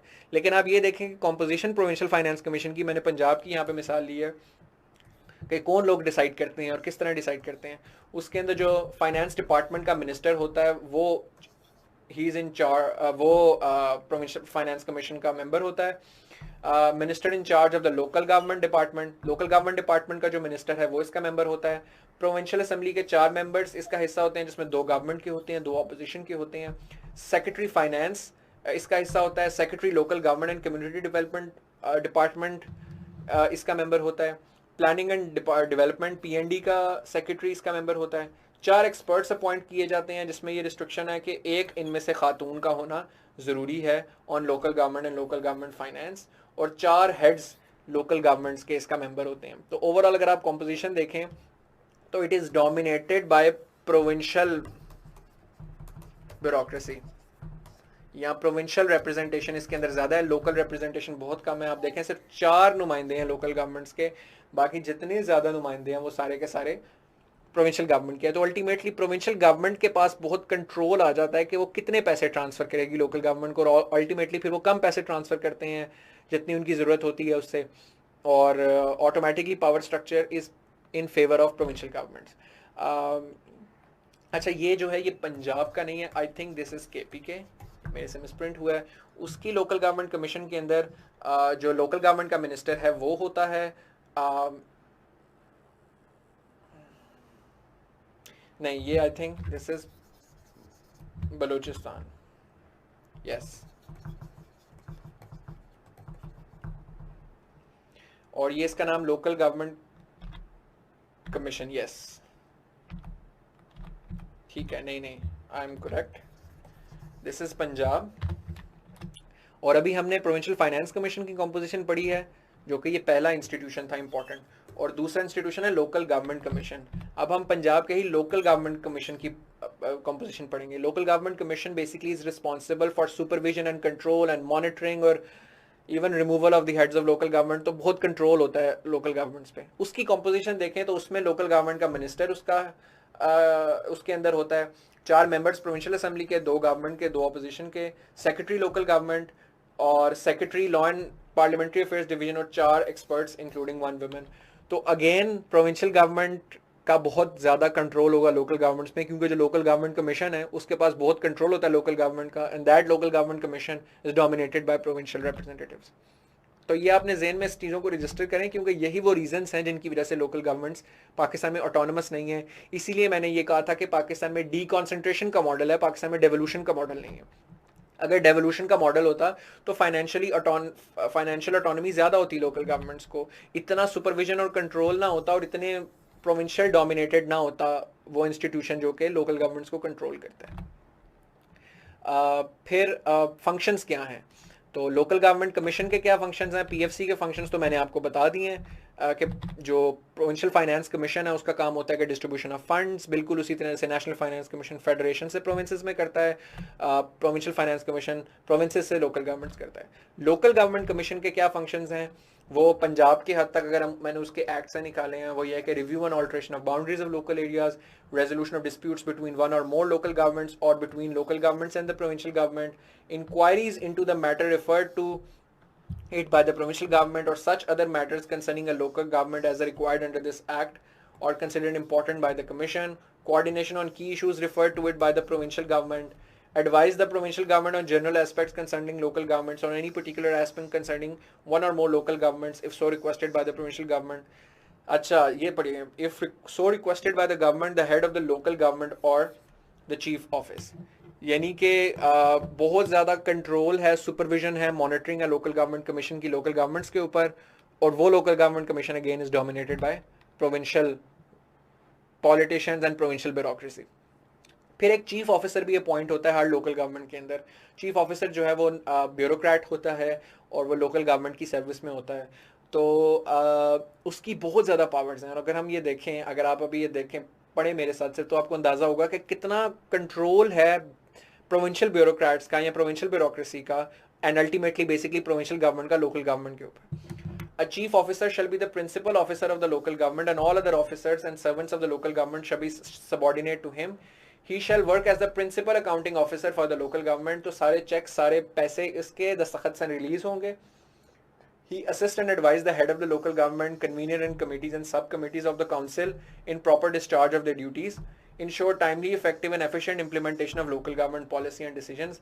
He supervise and control officers and servants of local government and coordinate and synergize the work of all offices of the local government. He maintains financial and administrative discipline and ensure that the business of the local government is carried out strictly in accordance with the provisions of this act, any local government act, and other laws for the time being in force. Enter into and manage all contracts on behalf of the local government. Undertake all procurements on behalf of the local government. Maintain records pertaining to the functions of local government. Act for and on behalf of the local government in every action or other legal proceedings whether instituted by or against the local government. कि अगर कोई case चल रहा है local government के ऊपर तो उसको भी represent वो करेगा. Assist relevant authorities in the circumstances of emergency. Perform any other duty which can be assigned to him by the provincial government, head of the local government, council committee और sub committee. यानी ये सारे functions इतने ज़्यादा chief officer perform करेगा तो local governments के पास कहाँ कितनी ऑटोनॉमी रहेगी. तो ये हमने पूरी डिटेल में सारी चीज़ें डिस्कस की. इनमें से जो बातें आपको स्ट्रक्चर्स एटलीस्ट अगर याद रहते हैं और अगर आप पेपर में ब्रॉडली ये स्ट्रक्चर्स बना के दिखा सकते हैं, इवोल्यूशन स्ट्रक्चर, या अगर सवाल पे डायरेक्टली नहीं पूछा हुआ तो एग्जिस्टिंग स्ट्रक्चर चारों सूबों का क्या है वो ड्रॉ कर सकते हैं. थोड़ा सा आप लोकल गवर्नमेंट कमीशन पे, मैंने तो बहुत डिटेल में जैसे पावर्स ऑफ चीफ ऑफिसर लिखी हैं, आप ब्रॉडली लिख दें कि उसके पास बहुत ज़्यादा कंट्रोल है. 3-4 फिक्रे इसमें से लिखते हैं लोकल गवर्नमेंट कमीशन पे, प्रोविंशियल फाइनेंस कमीशन पे. तो जनरली लोग इतनी डेप्थ में ना एक्ट्स पढ़ते हैं ना इसको एनालाइज करते हैं, बट आपको एक चीज़ मिल रही है बड़ी ईजीली, तो आप इसका ज़रूर फ़ायदा उठाएँ और उसको यूज़ करें to show examiner that you know a lot of things, these things in detail. So I hope this lecture would have helped you understand the history and structure of the local government. In the next we're going to discuss the reasons why they don't there have been repeated failures of them in Pakistan. Guys, welcome back, and this is the last of the lectures on the local government system in which we're going to discuss the issues of the local government system in Pakistan. और जिस तरीके से हमने पास paper discuss किया था कि question आया हुआ है इसके ऊपर, सिग्निफिकेंस हमने डिस्कस कर ली, हमने स्ट्रक्चर और हिस्ट्री भी एडिशनली कवर कर ली, और आपके जहन में कुछ अब आइडियाज़ बन गए होंगे कि क्या मसाइल रहे हैं हिस्टोरिकली लोकल गवर्नमेंट सिस्टम के. आपको कुछ बड़ी स्पेसिफिक चीज़ों की मैंने अभी इन्फॉर्मेशन दी थी पिछले लेक्चर के अंदर, local government commission, provincial finance commission, और कैसे रिप्रेजेंटेशन लोकल गवर्नमेंट्स की कम है और प्रोविंशियल कंट्रोल बहुत ज़्यादा है. तो वो उसका आपको थोड़ा आइडिया हो गया, आपको मैंने स्पेसिफिक इंस्टेंसेस भी बताए हैं. अब आपके लिए ये चीज़ें डिस्कस करना आसान होगा कि रीजंस ऑफ रिपीटेड फेलियर्स क्या हैं. तो इनको मैंने क्रिस्टलाइज किया है कुछ पॉइंट्स की शक्ल में. स्ट्रक्चरल इश्यूज़ क्या हैं लोकल गवर्नमेंट के साथ पाकिस्तान में, कि कुछ परसिस्टेंट इश्यूज़ हैं पॉलिटिकल और स्ट्रक्चरल, वो डिस्कस करेंगे. फिर जो मुख्तलिफ रिस्पेक्टिव लोकल गवर्नमेंट एक्ट्स हैं जो करंटली ऑपरेशनल है डिफरेंट प्रोविंसेस के अंदर, उन एक्ट्स के अंदर क्या मसाइल हैं, उन लॉज के अंदर बेसिकली क्या मसाइल हैं. तो एक इलेक्टोरल सिस्टम का मसला है कुछ एक्ट्स में, डिस्ट्रीब्यूशन ऑफ रिसोर्सेज का मसला है, प्रोविंशियल सुपरविजन और कंट्रोल का है, कैपेसिटी का है, और प्रैक्टिकल कुछ रियलिटीज़ हैं। थोड़ा सा हम कराची की केस स्टडी को इसमें डिस्कस करेंगे। स्ट्रक्चरल इश्यूज लोकल गवर्नमेंट्स के क्या हैं? पहले तो ये कि हिस्टोरिकली लोकल गवर्नमेंट्स जो थी वो इंस्टीट्यूट हुई मिलिट्री रूल के अंडर, एंड मिलिट्री रूल के अंडर उनको इसलिए इशू किया गया था, हर मिलिट्री डिक्टेटर ने इसीलिए इंस्टिगेट की थी local governments to give a false sense of legitimacy to them, because ये लोग डायरेक्टली खुद तो इलेक्ट होकर आते नहीं थे, तो चूंकि इलेक्शंस के जरिए नहीं आते थे तो एक इलेक्टोरल लेजिटिमेसी नहीं थी, पॉलिटिकल लेजिटिमेसी नहीं थी। तो अपने ऑफिस को इलेक्टोरल लेजिटिमेसी देने के लिए फिर लोकल गवर्नमेंट्स कहते थे कि हम आपको बेसिक लेवल पर डेमोक्रेसी दे रहे हैं। और जनरल अयूब खान के टाइम पर तो जो बेसिक डेमोक्रेट्स थे वही बेसिक डेमोक्रेट्स ने फिर उसके बाद वो इलेक्टोरल कॉलेज करते थे constitute, and those 85,000 basic Democrats from all over the country would elect the president. और जनरल अयूब खान और मोहतरमा फातिमा जिन्ना का जब इलेक्शन हुआ था, प्रेसिडेंशियल इलेक्शन, तो उसके अंदर यही था कि बेसिक डेमोक्रेट्स ने बेसिकली आगे से फिर वोट देने थे आइदर ऑफ द टू। तो जनरल अयूब खान के टाइम पे जो लोकल गवर्नमेंट का सिस्टम है, एक पॉलिटिकली मोटिवेटेड सिस्टम क्रिएट किया गया लोकल गवर्नमेंट लेवल पे। उस लोकल गवर्नमेंट के लोगों ने फिर अयूब खान को ज़्यादा वोट दिया और मुहतरमा फातिमा जिन्ना को नहीं दिया और अयूब खान को जितवाया। तो खैर उसके काफ़ी ज़्यादा और भी क्रिटिसिजम्स हैं कि why that happened and how that happened, but anyways it was not technically from democratic sense के तहत नहीं ये काम किया जाता रहा। This was used as a tool to give a false sense of legitimacy to illegitimate military rules. Then local government जो military rule के अंडर आए वो नॉन पार्टी बेसिस पे इलेक्शन होते थे, गैर जमाती इंतखाबात कराए जाते थे, पार्टी बेस्ड इलेक्शंस नहीं करवाए जाते थे। अगेन क्यों? अगर पार्टी बेसिस पे इलेक्शन करवाए जाते तो उनको यही फियर था कि जो पॉलिटिकल पार्टीज़ हैं वो स्ट्रांग होंगी और वो लोकल लेवल पे फिर इलेक्शन जीत के आएंगी। तो जनरल अयूब खान, जनरल ज़ियाउल हक और जनरल मुशर्रफ के टाइम पर नॉन पार्टी बेसिस पे इलेक्शंस करवाए जाते थे लोकल काउंसिल्स के। और ये एक बहुत बड़ा मसला है क्योंकि अगर आप पार्टी बेसिस पे इलेक्शन नहीं करवा रहे तो आप पार्टीज़ को, पॉलिटिकल पार्टीज़, कोई बुरा लफ्ज़ तो नहीं है, it's not a pejorative, political parties को स्ट्रेंथन करने की ज़रूरत है लोकल लेवल पर। तो जितने इलेक्शन ज़्यादा अच्छे तरीके से पार्टी बेसिस पर होंगे लोकल लेवल पर, पार्टीज़ ग्रास रूट्स पर उतना कनेक्टेड होंगी अवाम के साथ। और अगेन वो वाला सारा हमारा आइडिया कि कैसे फिर लोअर लेवल से पॉलिटिशियंस को मौका मिलता है कि वो टॉप लेवल पर आए। Then institutional conservatism at provincial level to retain control of local institutions. एक institutional conservatism का doctrine है कि institutions अपने आप को conserve रखने की कोशिश करते हैं, basically status को अपने आप को maintain रखने की कोशिश करता है। और वो हमें नज़र आता है इस तरीके से कि जब फेडरल गवर्नमेंट पहले प्रोविंशियल गवर्नमेंट को पावर्स डिवॉल्व नहीं करती थी 18th अमेंडमेंट से पहले, फिर एक बहुत बड़ी पाकिस्तान की स्ट्रगल रही है कि प्रोविंशियल गवर्नमेंट्स को पावर ना देने की वजह से पाकिस्तान को बहुत नुकसान रहा। अल्टीमेटली कंसेंसस बड़ी मुश्किल से डेवलप हुआ, 18th अमेंडमेंट आई और उसके तहत फिर प्रोविंशियल लेवल पर, सूबाई सतह पर पावर्स को तकसीम किया गया। लेकिन अब वो वाला चीज़ एक नया स्टेटस को बन गया है। अब प्रोविंशियल गवर्नमेंट्स ये नहीं चाहती कि लोकल लेवल पे पावर्स को डिवॉल्व करें, बिल्कुल उसी तरह जैसे फेडरल गवर्नमेंट नहीं चाहती थी कि प्रोविंशियल लेवल पर पावर को डिवॉल्व करें, because everybody tries to just hold on to their own power centres. तो उस कंजर्वेटिज्म की वजह से प्रोविंशियल गवर्नमेंट्स ने बहुत ज़्यादा रिटेन किया हुआ कंट्रोल लोकल गवर्नमेंट्स का, और लोकल गवर्नमेंट्स को अथॉरिटी नहीं है, इसीलिए हम डीकॉन्सेंट्रेशन वाले मॉडल पे फंसे हुए हैं, डेवोल्यूशन पे नहीं जा सके। फिर ये है कि प्रोविंशियल लेवल पर और लोकल लेवल पर एक इंटर पार्टी कॉन्फ्लिक्ट भी एग्जिस्ट करती है। जैसे कि कराची की अगर मिसाल देखें तो प्रोविंशियल गवर्नमेंट जो है वो वहाँ पर पीपल्स पार्टी की है, और लोकल गवर्नमेंट्स में ज़्यादा जो मेजॉरिटी है वो वहाँ पर MQM की है। और चूँकि प्रोविंशियल गवर्नमेंट और लोकल गवर्नमेंट दो डिफरेंट जमातों की है, तो प्रोविंशियल गवर्नमेंट की पॉलिटिकल इंटरेस्ट नहीं है कि वो लोकल गवर्नमेंट्स को मजबूत होने दे, क्योंकि अगर वो लोकल गवर्नमेंट्स को मजबूत होने देंगे तो इसका मतलब है कि वो एक और किसी और पार्टी को पावर ज़्यादा दे रहे हैं, वो किसी और पार्टी को अथॉरिटी ज़्यादा दे रहे हैं, वो किसी और पार्टी को फंड ज़्यादा दे रहे हैं। तो इसीलिए जो आप अक्सर टीवी पे देखते रहते हैं, पढ़ते भी रहते हैं, इसमें एक टसल रहती है। तो सिंध के कॉन्टेक्स्ट में और कराची के कॉन्टेक्स्ट में ये बड़ी रेलिवेंट चीज़ है। फिर पार्टी के अंदर there is an intra party conflict to control resources. आप ये देखें कि टेक्निकली MNA और MPAs जो हैं वो छोटी कॉन्स्टिट्यूंसी को रिप्रेजेंट करते हैं, और आपके जो मेयर्स हैं और कुछ इलाकों के चेयरमैन बड़ी कॉन्स्टिट्यूंसी को रिप्रेजेंट करते हैं। तो फॉर इंस्टेंस लाहौर का मेयर और कराची का मेयर और इस्लामाबाद का मेयर, ये they represent the whole city. लेकिन लाहौर के अंदर कितने ज़्यादा MNAs हैं, कराची के अंदर कितने ज़्यादा MNAs और MPAs हैं। तो MNAs और MPAs कम लोगों को बाय पॉपुलेशन नंबर रिप्रेजेंट कर रहे हैं और कम लोगों से वोट लेकर आते हैं। जो लोकल काउंसिल्स के मेयर्स और चेयरमैन होते हैं वो अमूमी तौर पे ज़्यादा लोगों को वोट लेकर आते हैं, लेकिन उसके बावजूद एमएनएज और एमपीएज की कोशिश होती है कि वो डेवलपमेंट फंड्स जो हैं वो अपने पास रखें और वो खुद जो हैं कंट्रोल रखें पॉलिटिक्स के ऊपर, पब्लिक पॉलिसी के ऊपर, रिसोर्सेज के ऊपर। तो एमएनएज और एमपीएस भी सियासी जमातों के नहीं चाहते कि ये जो पावर है वो लोकल लेवल पर डिसॉल्व हो और जो मेयर्स और उन्हीं के पार्टी के मेयर और चेयरमैन के पास वो पावर्स जाएं। तो that is why it has been, इसीलिए प्रोविंशियल लेवल पे एमपीएस का इंटरेस्ट नहीं होता कि वो ऐसी लेजिस्लेशन, ऐसे एक्ट्स पास करें लोकल गवर्नमेंट्स के कि जिसमें लोकल गवर्नमेंट्स को पावर ज़्यादा मिले, क्योंकि अगर लोकल गवर्नमेंट्स को पावर ज़्यादा मिलेंगी तो एमपीए एमएनएस के पास पावर कम होगी और चेयरमैन और मेयर्स के पास पावर ज़्यादा होगी, which ideally should be the case, because अक्सर मेयर्स और चेयरमैन ज़्यादा बड़ी कॉन्स्टिट्यूंसी को रिप्रेजेंट कर रहे होते हैं। अच्छा, फिर स्पेसिफिकली अगर हम बड़ी स्पेसिफिक मसाइल इसमें कुछ मैंने आइडेंटिफाई किए हैं, जनरल नहीं बट बहुत directly relevant with what is happening on the grass roots. Local government acts के साथ क्या मसाइल हैं, उसमें सबसे पहला इलेक्टोरल सिस्टम के साथ। बलूचिस्तान में जो लोकल गवर्नमेंट इलेक्शंस होते हैं वो भी नॉन पार्टी बेसिस पे होते हैं, ठीक है।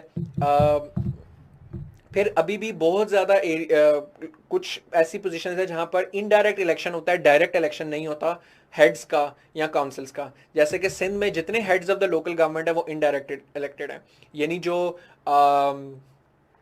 आपका मेयर है कराची का वो डायरेक्टली इलेक्ट नहीं किया पूरी कराची की आवाम ने, ठीक है, वो इनडायरेक्टली इलेक्ट होकर आते हैं नीचे से यूनियन कमेटीज से।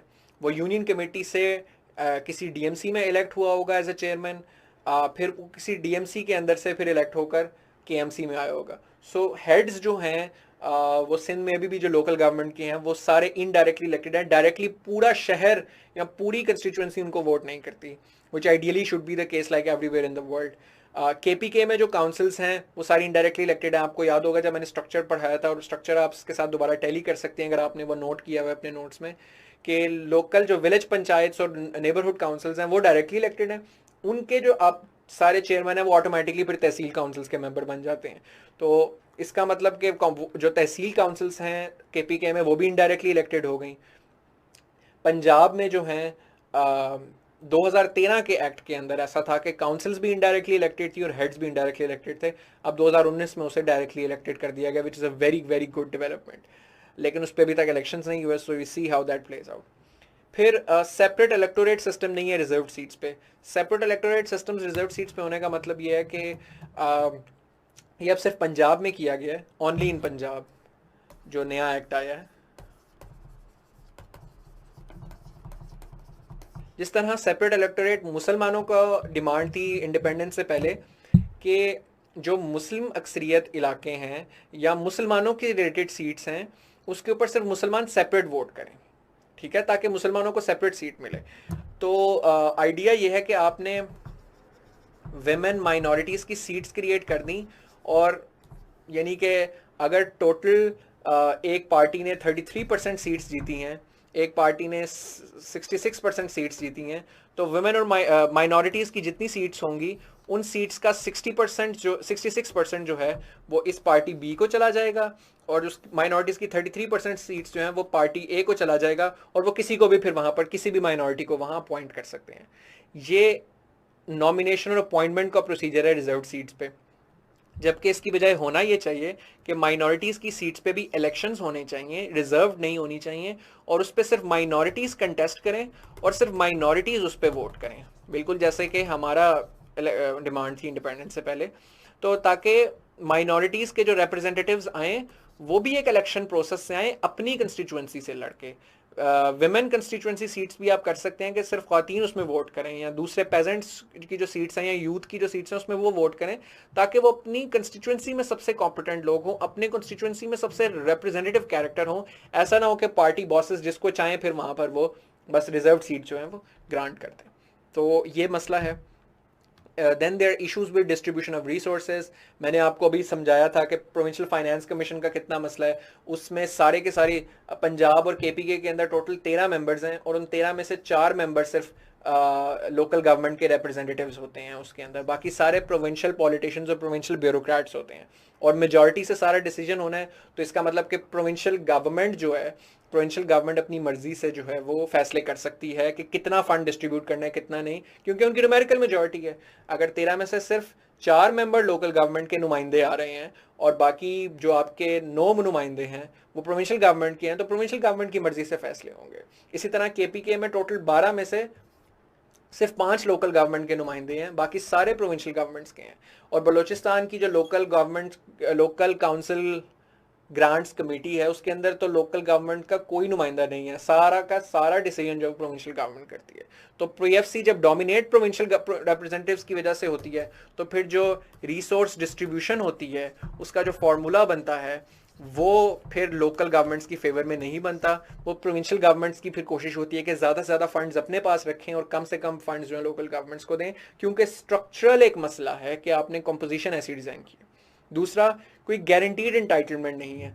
आपको याद है कि एनएफसी अवार्ड के अंदर गारंटीड एंटाइटलमेंट है कि 57.5% तो प्रोविंसेस को मिलना ही मिलना है टोटल शेयर का। इसे कहते हैं गारंटीड एंटाइटलमेंट, कि जो मर्जी हो जाए 57.5% ऑफ द टोटल जो नेशनल वो जो कंसोलिडेटेड फंड है उसका 57.5% हर सूरत प्रोविंशियल गवर्नमेंट को डिवॉल्व करना है। इसी तरीके से 2 सूबों के अंदर लोकल लेवल पे गारंटीड एंटाइटलमेंट नहीं है। पंजाब में पहले बिल्कुल नहीं थी, 2013 के एक्ट में नो गारंटीड एंटाइटलमेंट इन पंजाब। अब जो 2019 का एक्ट आया है उसके अंदर ये है कि 26 से 28% एटलीस्ट जो प्रोविंस का टोटल फंड है, प्रोविंस का टोटल बजट है, उसका 26 से 28% तो लोकल गवर्नमेंट्स की सारी पंजाब की एटलीस्ट जाएगा। ठीक है, यानी टोटल 100% जो प्रोविंस का कंसोलिडेटेड फंड बना उसके अंदर से 26 से 28% जितनी टोटल लोकल गवर्नमेंट्स हैं उनके दरमियान जाएगा। ऑब्वियसली फिर उनके दरमियान क्या डिवीजन होती है, that is the next thing, but at least total province का 26 से 28% लाजमी उनको जाएगा। लेकिन अभी तक अगेन ये ऑपरेशनल नहीं हुआ, इसके तहत इलेक्शंस नहीं हुए, तो ये अभी तक फोर्स में नहीं आया। और केपीके में ये है कि जो डेवलपमेंट बजट से रिलेटेड है कि प्रोविंस का जो टोटल बजट नहीं, प्रोविंस का जो टोटल डेवलपमेंट बजट है उसका 30% एटलीस्ट जो है वो लोकल गवर्नमेंट्स को एज ए डेवलपमेंट बजट के तौर पर जाएगा। तो इन 2 एक्ट्स के अंदर हमें अब गारंटीड एंटाइटलमेंट मिलती है। लेकिन पंजाब वाला तो अभी तक ऑपरेशनल ही नहीं हुआ क्योंकि इसके तहत अभी तक इलेक्शंस ही नहीं हुए। तो अभी तक जो पंजाब में सिस्टम था उसकी कोई गारंटीड एंटाइटलमेंट नहीं थी, सिंध में कोई नहीं है, बलूचिस्तान में कोई नहीं है। ऑटोमेटिकली इन 2 चीज़ों की वजह से फंड्स कम मिलते हैं लोकल गवर्नमेंट्स को। फिर जो बजटरी प्रोसेस है वो बड़ा अनडेमोक्रेटिक है इन लोकल गवर्नमेंट एक्ट्स के अंदर। अगर इनके अंदर ये लिखा हुआ है कि अगर local councils fail to pass their own budget with simple majority, तो फिर उनका बजट लोकल गवर्नमेंट कमीशन के पास चला जाएगा और लोकल गवर्नमेंट कमीशन उनका बजट पास करेगी और डिसाइड करेगी। अब आप ये हिसाब लगाएं, अगर प्रोविंशियल असेंबली का बजट फेल कर जाए, यानी वो सिंपल मेजॉरिटी से पास ना हो, तो ऐसा तो नहीं होता कि फिर फेडरल गवर्नमेंट बजट बनाती है प्रोविंशियल गवर्नमेंट का। वो प्रोविंशियल गवर्नमेंट ही दोबारा से बजट में जो भी वो पास नहीं हुआ, इसका मतलब कि उस पर कंसेंसस नहीं था, उसको चेंज करने की जरूरत है, उसको चेंज करेंगे और दोबारा फिर उस पर लेजिस्लेशन होगी और प्रोविंशियल गवर्नमेंट ही उसको पास करेगी। ठीक है, क्योंकि ये उसका बजट है। लेकिन लोकल गवर्नमेंट लेवल पर यह है कि अगर लोकल काउंसिल अपना बजट एक दफा भी सिंपल मेजॉरिटी से पास करने में नाकाम हो जाती है तो लोकल गवर्नमेंट्स कहती हैं भाई आपसे नहीं होता काम, ये हम करेंगे। और local government commission again is dominated by provincial governments, तो उनका बजट पे भी इनडायरेक्टली कंट्रोल आ जाता है प्रोविंशियल गवर्नमेंट्स का। बलूचिस्तान में तो बहुत मुश्किल बजट पास करने का प्रोसेस है, 3 क्यूम्बरसम स्टेजेस हैं, मैंने डिटेल नहीं यहाँ पर लिखी, लेकिन जस्ट एज ए रेफरेंस के मुश्किल प्रोसेस है बजट पास करने का। फिर issues with supervision and control, बहुत ज़्यादा ओवर सुपरविजन एंड कंट्रोल है प्रोविंशियल गवर्नमेंट्स का लोकल गवर्नमेंट्स के ऊपर, जिसकी वजह से लोकल गवर्नमेंट्स के पास ऑटोनॉमी नहीं है, इंडिपेंडेंस नहीं है, ओन सोर्स रेवेन्यू नहीं है, इंडिपेंडेंस नहीं है कि वो अपनी डिसीजन मेकिंग खुद कर सकें। They are not financially autonomous, they not autonomous in management, they not autonomous in decision making. इसीलिए मैंने कहा था कि डी कॉन्सेंट्रेशन के मॉडल पे हम फंसे हुए हैं, हम डेवोल्यूशन पे नहीं जा सके क्योंकि बहुत कंट्रोल है प्रोविंशियल गवर्नमेंट्स का। किस तरह होता है, मैंने आपको बताया था लोकल गवर्नमेंट कमीशन डायरेक्टली उसकी जो डायरेक्शंस होती हैं वो बाइंडिंग होती हैं लोकल काउंसिल पे, और लोकल गवर्नमेंट एक प्रोविंशियल इदारा है। तो जब एक प्रोविंशियल इदारे की और बॉडी की रिकमेंडेशंस और डायरेक्शंस आप पे बाइंडिंग हो गई तो आप ऑटोनमस तो ना रहे। फिर इसी तरह चीफ ऑफिसर अपॉइंट होता है पंजाब और सिंध में, जिसकी मैंने आपको इतनी ज़्यादा पावर्स गिनवाई थी, तो वो तो डायरेक्टली कंट्रोल कर रहा है लोकल गवर्नमेंट के सारे फंक्शंस को। इसमें आपने थोड़े से इसको सब्सटैंशिएट करना है इन सारे पॉइंट्स को जो मैं आपको बता रहा हूँ वो भी। और उसके अलावा मैंने पिछले लेक्चर में जो चीफ ऑफिसर और लोकल गवर्नमेंट के फंक्शंस आपको बताए थे उसके इसके नीचे उनको सब्सटैंशिएट करें, वो वाला लेक्चर इससे डायरेक्टली रिलेटेड है, ताकि आपकी उस समय मैंने बेस बनाई थी और उसमें वो वाला कंटेंट और नॉलेज आपने इसके अंदर यूज़ करना है, स्पेसिफिक इंस्टेंसेस और स्पेसिफिक बातें लिखनी है जो हमने उसमें डिस्कस की थी। ये एक नई चीज़ है कि लोकल गवर्नमेंट्स का जो हेड है वो चीफ मिनिस्टर जो है, यानी किसी भी union council, tehsil council, district council, उसका जो चेयरमैन है या मेयर है उसको चीफ मिनिस्टर सस्पेंड कर सकता है। ऑब्वियसली उसका एक लीगल प्रोसीजर है, एक ड्यू प्रोसेस है कि वो किस तरीके से पहले कंप्लेंट जाएगी, वो लोकल काउंसिल में पास हो सकता है नो कॉन्फिडेंस वोट, या वो लोकल कमीशन के पास जाता है। बट एनीवेज एक अल्टीमेटली एक पावर स्टिल रिजर्व्ड है विद सीएम, और the Damocles sword can hang over the local heads. तो फिर वो ऑटोनमस ना हुए कि जब सीएम के पास ये पावर है कि वो उसको हटा सकता है। अब आप यही सोचें कि अगर प्राइम मिनिस्टर के पास ये पावर हो कि वो चीफ मिनिस्टर को हटा सकता हो किसी भी सूबे के, चाहे वो उसकी पार्टी का है या नहीं है, तो ये कितनी ज्यादती वाली बात होगी। इसी तरह लोकल गवर्नमेंट जो ऑर्डर्स पास करती है, लोकल गवर्नमेंट जो कानून साजी करती है लोकल काउंसिल्स के अंदर, उसको भी प्रोविंशियल गवर्नमेंट जो है वो सस्पेंड कर सकती है अगर उसको लगे कि ये डायरेक्शंस ऑफ पॉलिसी के खिलाफ है। तो इतना ज़्यादा टाइट कंट्रोल है, तो लोकल गवर्नमेंट्स बेचारी बहुत डिसफंक्शनल रहती हैं।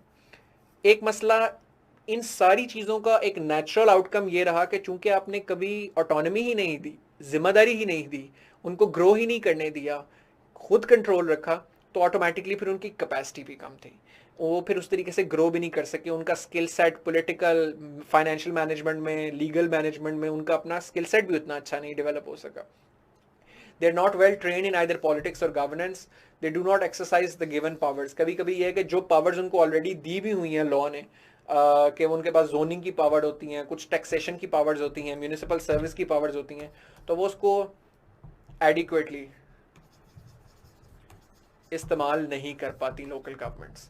तो ये उनकी कैपेसिटी वीक है, उनके पास इतना अच्छा ह्यूमन कैपिटल नहीं है, इतना अच्छा रिसोर्स नहीं है, इतने अच्छे टेक्नोक्रेट्स नहीं हैं कि उनके पास मॉडर्न टूल्स इस्तेमाल किए जा सकें। कि अब लोकल लेवल पे अगर आपने जोनिंग करनी है तो आपके पास GIS specialist, geographic information system specialist मौजूद होने चाहिए जो कैडेस्ट्रल मैपिंग कर सकें। अब इसमें टेक्नोलॉजी चाहिए, जोनिंग के लिए जनरेटिव डिज़ाइंस आपको बनाने आनी चाहिए, आपको बहुत ज़्यादा वेल क्वालिफाइड आर्किटेक्ट्स, बिल्डर्स, ये सारे लोग चाहिए, स्किल्ड टेक्नीशियंस चाहिए, वो अक्सर उनके पास नहीं होते, एक्सपर्ट्स और कंसल्टेंट्स नहीं होते। तो लोकल गवर्नमेंट की इसलिए कैपेसिटी रिस्ट्रिक्टेड है। और कुछ प्रैक्टिकल रियलिटीज़ हैं कि रिसोर्सेज उन्हें कम दिए जाते हैं, अक्सर पॉलिटिकल राइवलरी होती है पार्टीज़ की। अगेन वो जो मैंने आपको बात बताई थी कि प्रोविंस में गवर्नमेंट डिफरेंट होती है, लोकल लेवल पे गवर्नमेंट डिफरेंट होती है। अक्सर जुरिस्डिक्शनल क्लैशेस होते हैं कि ये किस या ये लोकल गवर्नमेंट की अथॉरिटी के अंडर आता है एरिया, या ये प्रोविंशियल के अंडर आता है, या ये फेडरल गवर्नमेंट के आता है, या ये ऑटोनमस बॉडी के अंडर आता है। तो जुरिस्डिक्शनल क्लैशेस अक्सर आते हैं प्रैक्टिकल रियलिटीज़ में। फिर एक मसला ये कि लोकल गवर्नमेंट लॉज इतनी दफ़ा चेंज हुए हैं। आप देखें, हमने इसमें आप एग्जांपल दें कि पहले BDO 59 आया, फिर 79 आया, फिर 2001 का आया, फिर 18वीं तरमीम के बाद पंजाब में अब तक 2 आ चुके हैं, 2013 में आया, 19 में आया, और इसमें फिर अमेंडमेंट्स बहुत ज़्यादा होती हैं। अभी तो ये तो मैंने कंप्लीट न्यू एक्ट्स की बात की है ना, कि कंप्लीट पुराना एक्ट को साइड करके एक नया कंप्लीट लॉ ले आया जाता है। उस पुराने लॉ में भी फिर बहुत अमेंडमेंट्स की जाती हैं। KPK का जो एक्ट है वो पता नहीं कितनी दफ़ा अमेंड हो चुका है। तो एक चीज़ में जब कंसिस्टेंसी नहीं रहती तो वो people are just have to just keep going with ever changing circumstances, तो वो स्टेबिलिटी नहीं आती, सिस्टम ग्रो नहीं कर पाता।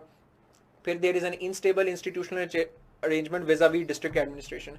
तो डिस्ट्रिक्ट एडमिनिस्ट्रेशन जो ज़िले इंतज़ामिया है, डिप्टी कमिश्नर, असिस्टेंट कमिश्नर्स के अंडर, उनके साथ भी एक कॉन्स्टेंटली कभी कभार एक कोई मैकेनिज्म नहीं है कोऑर्डिनेशन का, कि एक लोकल गवर्नमेंट्स जो है वो ऑटोनमसली अपना एक काम कर रही हैं, और डिस्ट्रिक्ट एडमिनिस्ट्रेशन अपना काम कर रही है, और दोनों की जिम्मेदारी है। तो दोनों का आपस में कोऑर्डिनेशन कैसे होगी? डिस्ट्रिक्ट एडमिनिस्ट्रेशन भी एंटी इंक्रोचमेंट कर रही होती है, लोकल गवर्नमेंट्स भी एंटी इंक्रोचमेंट कर रही होती हैं। दे डू कोऑर्डिनेट, ऑब्वियसली उनका वो होता है, लेकिन कोई बड़ी स्ट्रॉन्ग कोऑर्डिनेशन मैकेनिज्म एग्जिस्ट नहीं करता। इस पे कराची के हवाले से कुछ जो बजट्स के हवाले से, रिसोर्सेज के हवाले से ये 2 लिंक्स हैं, आप इनको लाजमी देखें। सबसे पहले ये चीज़ बहुत इंपॉर्टेंट है, ये आप गूगल पे पेस्ट करें। इसके अंदर एक आपको वीडियो भी मिलेगी जो सिर्फ आप इस लिंक से एक्सेस कर सकते हैं। वो बेसिकली आपको बताएगी कि कराची के केएमसी के बजट्स हिस्टोरिकली कैसे ऊपर नीचे होते रहे विद पॉलिटिकल कॉन्सिडरेशंस, कि जब जब सेम पॉलिटिकल पार्टी की गवर्नमेंट प्रोविंशियल गवर्नमेंट में भी होती थी और लोकल में भी होती थी तो फिर उनके बजट ज़्यादा होते थे, और जब डिफरेंट की होती तो बजट्स कम होते थे। तो उससे आपको बहुत अच्छी स्पेसिफिक एग्जांपल्स और फिगर्स मिलेंगी, मेयर्स के नाम मिलेंगे, किस टाइम पे कितना हुआ, किसकी गवर्नमेंट में कितना, वो कोट करेंगे तो आपको का ये सवाल बहुत अच्छे तरीके से अटैम्प्ट होगा। कराची की केस स्टडी की बात की जाए तो वही बात, रिसोर्सेज कम है, एक पॉलिटिकल राइवलरी एग्जिस्ट करती है, तीनों पार्टियां, 3 जो मेन पार्टीज़ हैं कराची की, वो तीनों डिफरेंट टीयर्स ऑफ गवर्नमेंट पे हैं। एक पीटीआई फेडरल गवर्नमेंट में है, Peoples Party provincial, MQM local में। तो तीनों का आपस में रिसोर्सेज का क्लैश रहता है। फिर कराची में जुरिस्डिक्शनल क्लैशेस बहुत ज़्यादा हैं। आधे से ज़्यादा जो लैंड है, लैंड का कंट्रोल जो है वो फेडरल एजेंसीज के पास है, जैसे Karachi Port Trust, Civil Aviation Authority, Pakistan Railways, Cantonment Board Clifton, DHA, उनके पास है। बहुत ज़्यादा कंट्रोल जो है वो, कुछ कंट्रोल लोकल गवर्नमेंट्स के पास है, जैसे Karachi metropolitan corporation, district municipal corporation, ठीक है। और कुछ जो है दूसरे जो इदारे हैं प्रोविंशियल, उनके पास है, जैसे कराची डेवलपमेंट अथॉरिटी केडीए और सिंध बोर्ड ऑफ रेवेन्यू, ये दोनों प्रोविंशियल लेवल पर हैं। तो ये फेडरल लेवल है, सारे फेडरल इदारे हैं, ये दोनों प्रोविंशियल हैं, और ये सिर्फ जो है वो लोकल है। तो इतना जुरिस्डिक्शन का क्लैश है। और आपको रिसेंट फ्लडिंग जो हुई है कराची में, उसके कॉन्टेक्स्ट में आपको अंदाज़ा भी होता होगा कि इसमें बहुत डिबेट हुई है कि कैसे बहुत ज़्यादा एरियाज़ हैं जो कुछ केएमसी की जुरिस्डिक्शन में भी आते हैं, डीएमसी में भी आते हैं, कैंटोनमेंट के भी आते हैं, केपीटी के भी आते हैं। तो वो जुरिस्डिक्शन भी क्लियर नहीं है कि इधर रिस्पॉन्सिबिलिटी किसकी है। तो जब कोई responsibility of everyone is basically responsibility of none, जो डिफ्यूजन रिस्पॉन्सिबिलिटी का कॉन्सेप्ट भी है साइकोलॉजी के अंदर। तो आपने कोई एक clear cut lines of authority नहीं है। There are unstable institutional arrangement again vis-a-vis district administration, जो मैंने आपको पहले भी बताया था। फिर ये कि जब लोकल गवर्नमेंट्स अबॉलिश होती हैं तो एडमिनिस्ट्रेटर जो है वो ज़्यादा अमूमी तौर पर एडमिनिस्ट्रेशन के लोगों को लगा दिया जाता है। Deputy commissioners became the administrator, यानी कि जो डीएमसी का चेयरमैन फंक्शंस परफॉर्म करता था, वो चेयरमैन का रोल फिर डेप्यूटी कमिश्नर परफॉर्म करता है जब चेयरमैन एग्जिस्ट ना करता हो, जब लोकल गवर्नमेंट से अबॉलिश हो जाए। तो पाकिस्तान में इस टाइम पूरे मुल्क में चूँकि लोकल गवर्नमेंट्स नहीं है, तो जो एडमिनिस्ट्रेटर का रोल है वो सब जगह डिस्ट्रिक्ट एडमिनिस्ट्रेटर्स जो हैं वो डेप्यूटी कमिश्नर्स हैं, ही वो रोल परफॉर्म कर रहे हैं। तो अब हमने इसको बहुत डिटेल में इन चीज़ों को डिस्कस कर लिया। सिग्निफिकेंस में हमने प्रिंसिपल्स और उसके एडवांटेजेस आपने लिखने हैं। रीजंस ऑफ रिपीटेड फेलियर से पहले आपने बताना है कि पाकिस्तान का स्ट्रक्चर क्या है, वो 3-4 चार्ट्स बना दें। और रीजंस ऑफ रिपीटेड फेलियर में ये वाला पूरा लेक्चर आ जाएगा, और इसकी सब पॉइंट्स के अंदर वो इन्फॉर्मेशन आप फिल कर लें पिछले लेक्चर से specifically. So this would very comprehensively cover all the local government related issues and local government related literature that you guys need to be abreast with very specific examples, very specific case studies, very updated examples as well, which will hopefully help you guys get very good score if any question regarding local government comes.